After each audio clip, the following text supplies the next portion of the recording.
প্রথমে একটা বিষয়ে কথা বলাটা আমি মনে করি আমার জন্য জরুরি। সেটা হচ্ছে আমার বড় ভাইদের প্রসঙ্গে কিছু কথা না বললে এক ধরনের অস্পষ্টতা থাকবে আমাদের অবস্থানের নিয়ে। আপনারা জানেন যে এই ফেস্টিভ্যালের শুরুর দিকেই আমি পত্রিকায় দেখলাম যে একটা প্রেস রিলিজ গিয়েছে এবং যারা দিয়েছেন তারা আমাদের বড় ভাই ফিল্ম মেকার। আমরা তাদেরকে শ্রদ্ধা করে বড় হয়েছি, কিন্তু তাদের ওই প্রেস রিলিজের মধ্যে বা আরও কিছু সোশ্যাল মিডিয়া পোস্টে কিছু প্রচ্ছন্ন ইঙ্গিত ছিল, যেখানে আমাকে জড়ানো হয়েছে। বলা হয়েছে যে আমি তাদের ফেস্টিভ্যাল কমিটিকে দুই ভাগ করতে বলেছি ইত্যাদি ইত্যাদি। প্রথমত এটা পরিষ্কার করা ভালো, ফোরাম কাদের নেতৃত্বে পরিচালিত হবে এটা ফোরামের সদস্যরাই ঠিক করবে।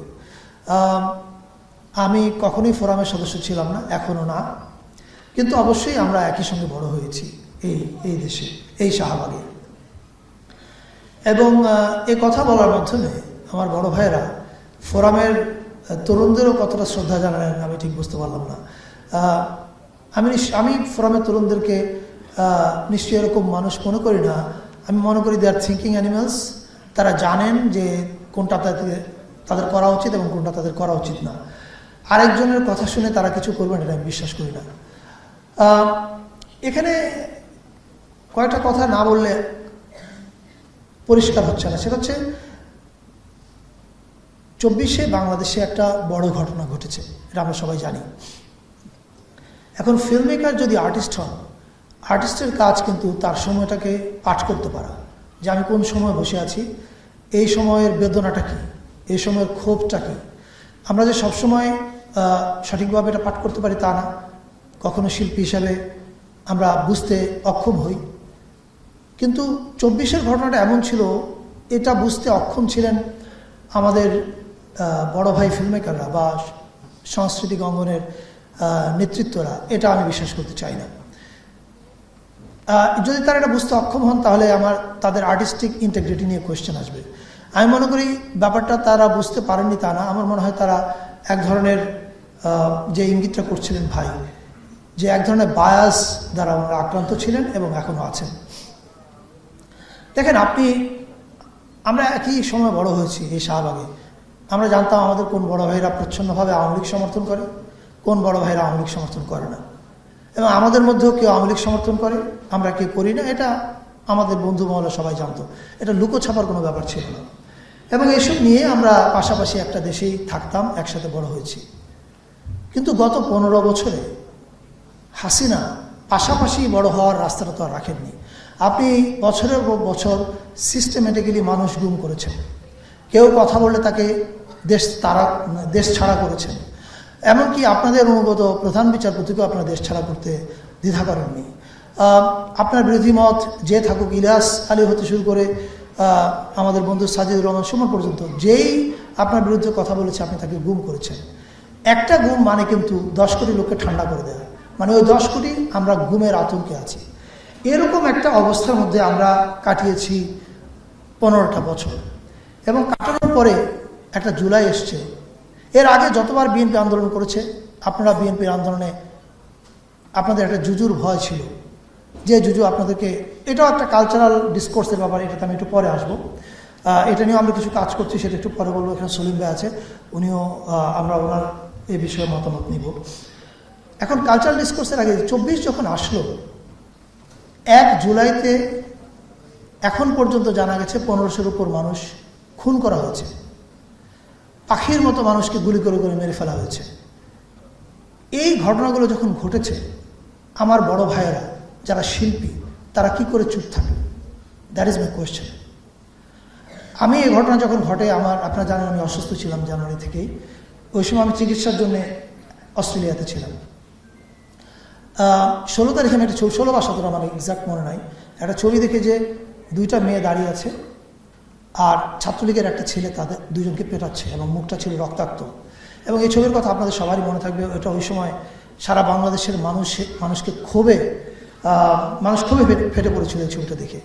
এবং এই ছবি দেখার পর আমি তিশাকে বলছিলাম, Tisha, I think this is the time. এর আগে আমরা 2018 ইলেকশনের সময় প্রতিবাদ করেছি, মৃদু প্রতিবাদ, কারণ গুম হওয়ার ভয়ে আমরা সবাই থাকতাম। ফলে আমাদের প্রতিবাদও ছিল অদ্ভুত প্রতিবাদ। আমরা শাহজাহান খানকে গালি দিতাম, কিন্তু শেখ হাসিনাকে ভয় কিছু বলতে পারতাম না। আমরা এতটাই ভীরু ছিলাম, আমি নিজের কথা বলছি। এখন যখন ওই ছবিটা দেখলাম তখন আমি তিশা বলেছি, Tisha, this is the make or break point. Either we stand and say down with fascism, or we accept defeat, যে okay it's over for us. And then আমি আমার জায়গা থেকে কথা বলেছি। আমি আশা করেছিলাম যে আমাদের বড় ভাই যারা আছেন ফিল্ম মেকাররা, তারা কথা বলবেন। দুর্ভাগ্যজনকভাবে এখানে একটা জেনারেশনাল গ্যাপ দেখেন। তরুণেরা, এমনকি শর্ট ফিল্ম ফোরামের তরুণেরাও এবং বিভিন্ন ফিল্ম মেকার তরুণেরা, তারা কিন্তু রাস্তায় নেমেছেন, কিন্তু আমাদের বড় ভাইয়েরা তারা সময়টাকে পাঠ করতে পারেনি। তারা তখনও সেই ইন্ডিয়ান ন্যারেটিভের মধ্যেই ছিলেন, যেই কারণে তারা এই আন্দোলনের পক্ষে আসেননি। যেই কারণে তারা আন্দোলনের পক্ষে আসেননি, শত শত লোকের খুনের পরেও, সেই কারণেই কিন্তু তারা এখন বলছেন যে এই ফেস্টিভ্যাল কমিটি ঠিক নাই, এই উৎসব করতে দেওয়া যাবে না, মুক্তিযুদ্ধের চেতনা এখন দেশে নাই, এই সরকার নির্বাচিত না। আপনারা কোথায় ছিলেন যখন পরপর 3টে ইলেকশন হাসিনা ভোট ডাকাতি করে নির্বাচিত হয়েছে? তখন কি আপনারা বলেছিলেন আমাদের প্রিয় 3 বড় ভাই যে হাসিনা তো বৈধ না? আপনারা তো সে কথা বলেননি। ফলে আমি মনে করি আমার কথাগুলো একটু হয়তো কঠোর শোনাচ্ছে বা কড়া শোনাচ্ছে, কিন্তু আসলে আমাদেরকে এই কথাটা বলতে হবে যে আমাদের বড় ভাইয়েরা তাদের জুলাইয়ের অপরাধের পরেও তাদের অপরাধ বুঝতে না পেরে এবারও এসে যে কাজটা করলেন, তার মাধ্যমে ওনারা পরিষ্কার করেছেন যে ইতিহাসের সঙ্গে ওনাদের কোনো যোগাযোগ নাই। ওনারা এই সময় বসবাস করছেন না এবং এই সময়টা ওনারা পাঠ করতে পারছেন না। This is really sad.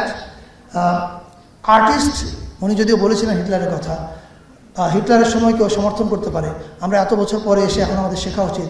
আমি যদি আর্টিস্ট হই, আমি এই ধরনের গণহত্যাকে সমর্থন করতে পারি না। আপনি যে দলেরই প্রতি আপনার সহানুভূতি থাকুক, আপনাকে গণহত্যার বিরুদ্ধে এসে দাঁড়াতে হবে। আনফর্চুনেটলি তারা সেটা নেননি। আমি এখানে শর্ট ফিল্ম ফোরামের তরুণ নেতৃত্বকে ধন্যবাদ জানাতে চাই এই জন্য যে তারা সময়টাকে পাঠ করতে পেরেছেন।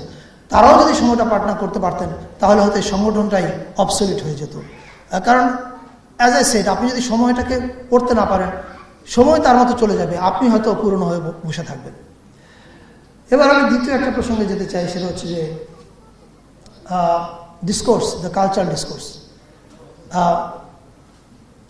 এটা নিয়ে তো আমাদের একটা দীর্ঘ লড়াই। আমি মনে করি 71-এ বাংলাদেশ স্বাধীন হয়েছিল, কিন্তু কালচারালি অথবা নিজের পরিচয়ের দিক থেকে আমরা তখনও নিজেকে কি বলে, নিজের প্রতি যথেষ্ট আত্মবিশ্বাস ছিল না যে আমি আমার ভাষায় কবিতা লিখতে পারবো, আমি আমার ভাষায় সিনেমা বানাতে পারবো আমার ভঙ্গিতে, এবং আমাকে আরেকটা দেশের মতো করে সেটা বানাতে হবে না। এই যে নিজের পরিচয়, নিজের আইডেন্টিটিতে দাঁড়ানোর যে কাজটা, এটা আমার ধারণা 90-এর পরে অনেক বেশি হয়েছে। এর আগেও বিচ্ছিন্নভাবে অনেকে করেছেন, তবে 90-এর পরে অনেক বেশি হয়েছে। এটার একটা কারণ হতে পারে যে এরশাদের পতনের পরে আমাদের মধ্যে একটা বোধহয় অনুভূতি এরকম এসেছিল যে একে তো এরশাদের মতো একটা স্বৈরাচারকে আমরা হটাতে পেরেছি, দ্বিতীয়ত তখন কিন্তু আমরা একটা নতুন অর্থনীতির যুগে প্রবেশ করেছি। এবং ওই সময়ে আপনি যখন এরকম একটা বিশ্বায়নের মধ্যে গিয়ে ঢোকেন, তখন কিন্তু আপনি আপনার নিজের পরিচয়টা খুঁজতে থাকেন যে আমি কে, আমি কি আসলে ওর মতো। আপনি এয়ারপোর্টে দাঁড়ালে, আপনি যখন ফ্রাঙ্কফুর্টের এয়ারপোর্টে আছেন, তখন আপনার পাশে এসে আপনাকে কোন পরিচয়ে বলবে, এই পরিচয়টা আপনি তখন খুঁজতে থাকেন। আমার মনে হয় 90-এর পরে আমাদের সময় যারা কবিতা লিখেছেন, যারা সিনেমা বানিয়েছেন এবং যারা গল্প, কবিতা, উপন্যাস, পেন্টিং, যে যার মতো কাজ করেছেন, তারা নিজের পরিচয়টা খোঁজার চেষ্টা করেছেন।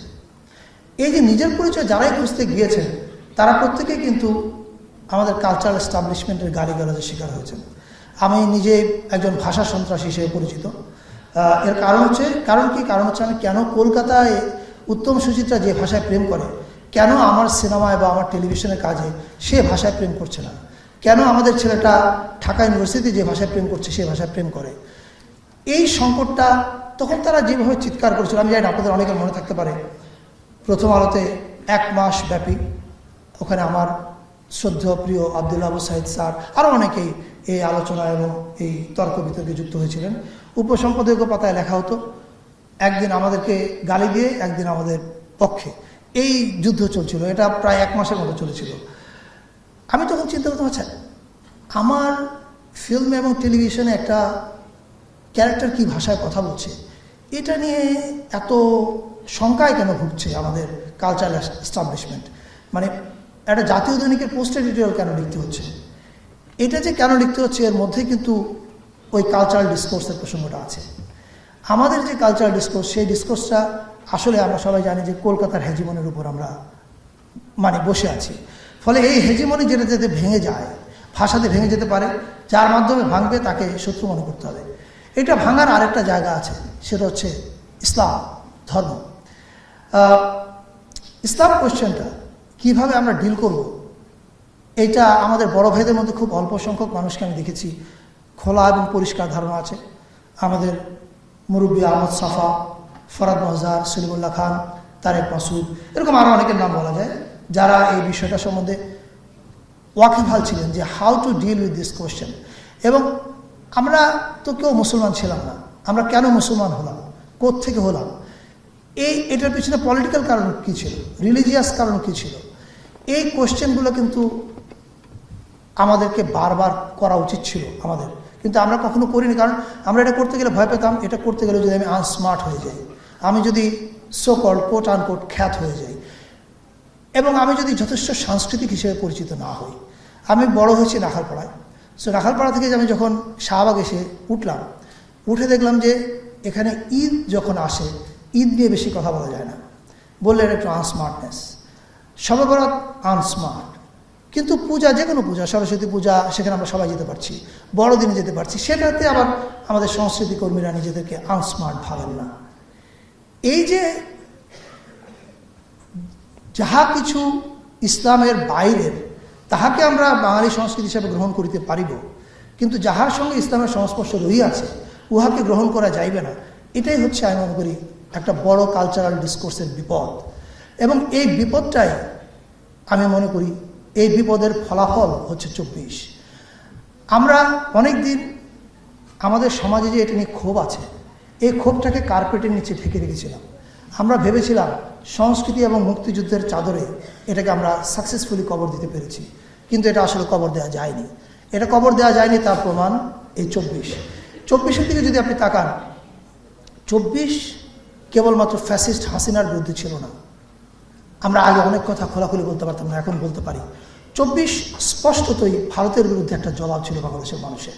এখন প্রশ্ন আসতে পারে, ভারত তো আমাদের প্রতিবেশী রাষ্ট্র, আমরা কি তাদের সঙ্গে বন্ধুত্ব নিয়ে রেখে চলবো না? ডেফিনেটলি চলবো, কিন্তু এটা কোন বন্ধুত্ব যেখানে সুজাতা সিং বাংলাদেশে এসে বলেন এরশাদকে যে আপনি ইলেকশনে না আসলে বিএনপি জামাত ক্ষমতায় আসবে, সুতরাং আপনাকে নির্বাচন আসতে হবে।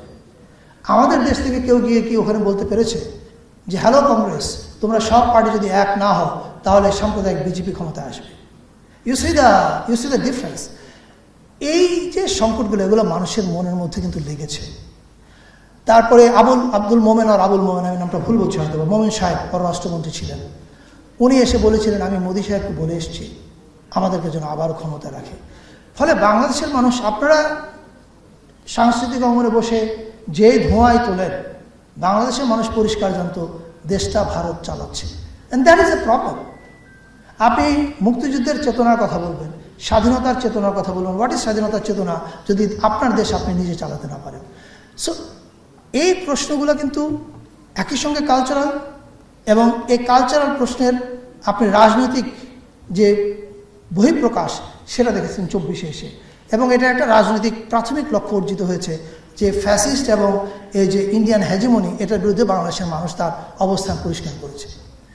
এখন আমাদের কাজটা হচ্ছে, আমরা কি শুধু এই গরম বক্তৃতা করব, নাকি আমরা বিপ্লবের পরে, বিপ্লব যেমন একটা সাংস্কৃতিক ঘটনা, বিপ্লবের পরে সবচেয়ে বড় কাজটা বোধ হয়, ফরাদ ভাই দেখলাম ওদের ইন্টারভিউতে একই কথা বলেছেন, শিক্ষা এবং সংস্কৃতি, এই দুই মন্ত্রণালয়ের।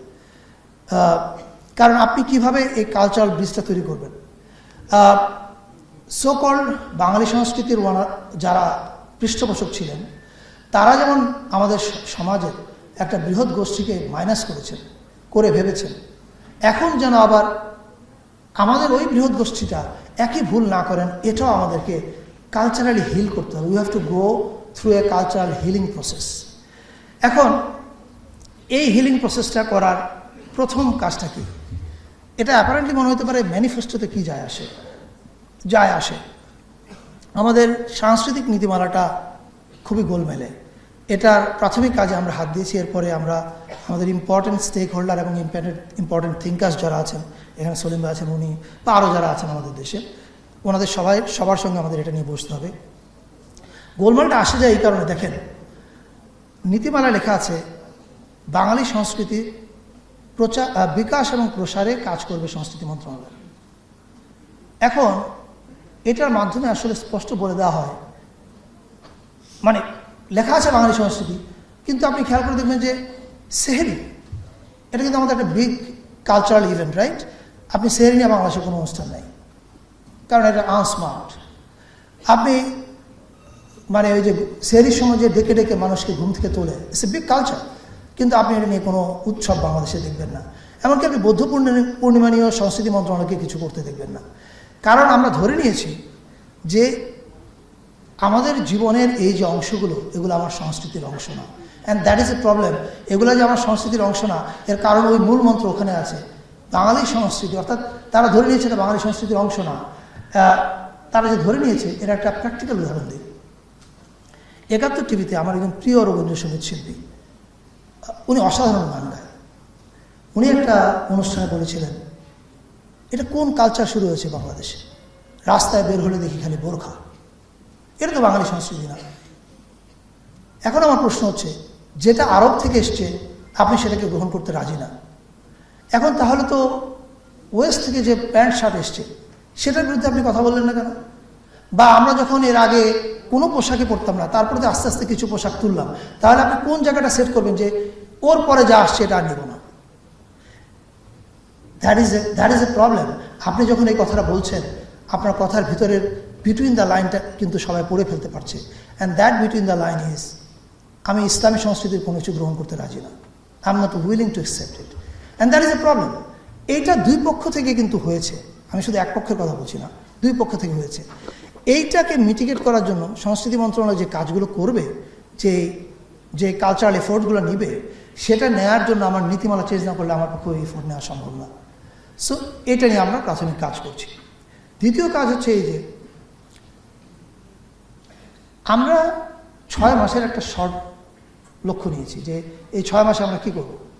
আমরা 8টা বিভাগীয় শহরে ফিল্ম মেকিং ওয়ার্কশপ করছি, যেখানে 8টা ছবি বানাবে বাংলাদেশের ইম্পর্টেন্ট ইয়াং ফিল্ম মেকাররা। এই ছবিগুলোর মধ্যে 15 বছর আমরা যে গল্প বলতে পারি নাই, কেন জুলাই এসেছে, সেই গল্পগুলো আপনারা দেখতে পাবেন। এবং এগুলো একটাও সরকারি ছবির মতো হবে না, বিকজ এগুলো বানাচ্ছে সব ব্রাইট ইয়াং ফিল্ম মেকার্সরা। এরকম আমরা অনেকগুলো কাজ নিয়েছি। ডিজিটাল ওরাল হিস্ট্রি আর্কাইভ করছি একটা, যেখানে প্রায় 1 লক্ষ মানুষের সাক্ষ্য থাকবে।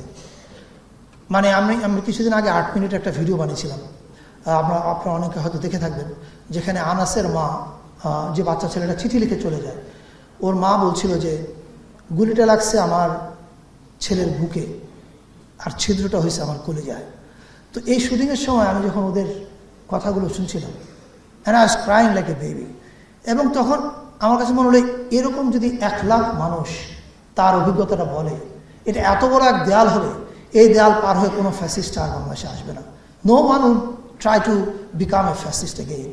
সো সেই কাজগুলো আমরা করছি, কিন্তু করতে গিয়ে আমি যেটা উপলব্ধি করছি যে আমাদের প্রশাসন একটু প্রবলেমেটিক আছে। প্রবলেমেটিক এই অর্থে যে আমি আমার মন্ত্রণালয়কে ধন্যবাদ জানাই যে আমার সব খ্যাপাটে উদ্যোগের সঙ্গে তারা ঝাঁপিয়ে পড়ে কাজ করছেন, কিন্তু আসলে মিনিস্ট্রি অফ কালচার এবং মিনিস্ট্রি অফ ইনফরমেশন, এটার জন্য স্পেশালাইজড লোক প্রয়োজন। আপনাকে জানতে হবে যে আপনি নেটফ্লিক্সের সঙ্গে কিভাবে ডিল করবেন, নেটফ্লিক্স কিভাবে সাউথ এশিয়ার হেড অফিস ইন্ডিয়াতে করার মাধ্যমে ইন্ডিয়ান হেজিমনিকেই ছড়াচ্ছে, এটাকে আপনি কিভাবে ডিল করবেন, এটা জানার আপনার টেকনিক্যাল নলেজ থাকতে হবে। আপনাকে জানতে হবে এখনকার কালচারাল টুলগুলো কী কী, যেটা আপনি ব্যবহার করবেন। এইটা সাধারণ প্রশাসন ক্যাডারের লোক দিয়ে সম্ভব না। আমরা যাওয়ার আগে এই প্রস্তাবগুলো আমরা তুলে যাব। আমরা জানি না আমরা কতদিন থাকব, কিন্তু আমাদের সময় যদি এই পরিবর্তন সম্ভব না হয়, আমরা চাইব পরবর্তীতে যারা আসেন তাদের জন্য যেন আমরা একটা রোড ম্যাপ দিতে পারি, যে মিনিস্ট্রি অফ কালচার এবং ইনফরমেশন এগুলোর ক্ষেত্রে স্পেশালাইজড লোক নিয়োগ দিতে হবে। একজন ইউএনও, এখানে ইউএনও হলো, ওখানে গিয়ে নিয়ে আরেকটা অফিসার, এখানে এসে উনি আবার cultural ministry. That's not the way. আপনি এই সময়ের যে কালচারাল নিড, এটা আপনি ফুলফিল করতে পারবেন না। এটার জন্য যেমন আপনি হাসপাতালে অপারেশন করার জন্য আমাকে পাঠিয়ে দিলে হবে না, because I am not expert. এই কাজ করার জন্য আপনি ডাক্তারকে পাঠিয়ে দিলে হবে না। হ্যাঁ, হবে যদি ওই কোচির মতো ওই ডাক্তার এক্সপার্ট হয়। সো এই জিনিসগুলো আমরা করব। এটা যদি করতে পারি তখন কিরমানি যে একটা বড় দাবি তুলেছে, যেটা আমারও দাবি, একটা ফ্ল্যাগশিপ ফিল্ম ফেস্টিভ্যাল করা, সেটা তখন সম্ভব হবে, এখন না। এই সেট আপে আমাদের পক্ষে এটা পসিবল না। তবে আগামী জুলাইতে বাজেটে যেন এটা থাকে সেই ব্যবস্থা আমি করবো। এবং সেই ফেস্টিভ্যালটা আমি কিরমানি যেমন বলল, এটা সাপোর্ট করবে সরকার। পৃথিবীর সব বড় ফেস্টিভ্যাল সাপোর্ট করে সরকার, কিন্তু এটা চালাবে রিয়াল প্রোগ্রামার্সরা, যারা জানে সারা পৃথিবীর ফেস্টিভ্যাল কীভাবে চলছে। আনফর্চুনেটলি আমাদের কোনো ফেস্টিভ্যাল এখনও সেই মানে যায়নি। কিন্তু আমাদের যে সম্ভাবনা আছে ফিল্ম মেকিংয়ে, এই মুহূর্তে আপনি গত 10 বছর বা 12 বছর যদি দেখেন, বাংলাদেশের সিনেমা রেগুলার ট্রাভেল করছে বাইরে। I think this is high time we have our own flagship festival. সেটা একটু সময় পেলে হয়তো আমরা করতে পারবো। আর যদি আমরা করতে নাও পারি, আবারও বলছি, আমরা ওই রোড ম্যাপটা দিয়ে যাব, যাতে পরে যারাই আসবেন তারা জন্য ওটা এক্সিকিউট করতে পারে। এর বাইরে আপাতত আমার আর কিছু বলার নাই। আমি দেখার চেষ্টা করছি আর কিছু কি লিখেছিলাম কিনা আমি। না, দ্যাটস অল আজকের মতো। সবাইকে অনেক ধন্যবাদ, আর কষ্ট করে আমার এই দীর্ঘ কথা শোনার জন্য আরও ধন্যবাদ। শর্ট ফিল্ম ফোরামকে অভিনন্দন আর একটা সফল ফেস্টিভ্যাল করার জন্য। Thank you.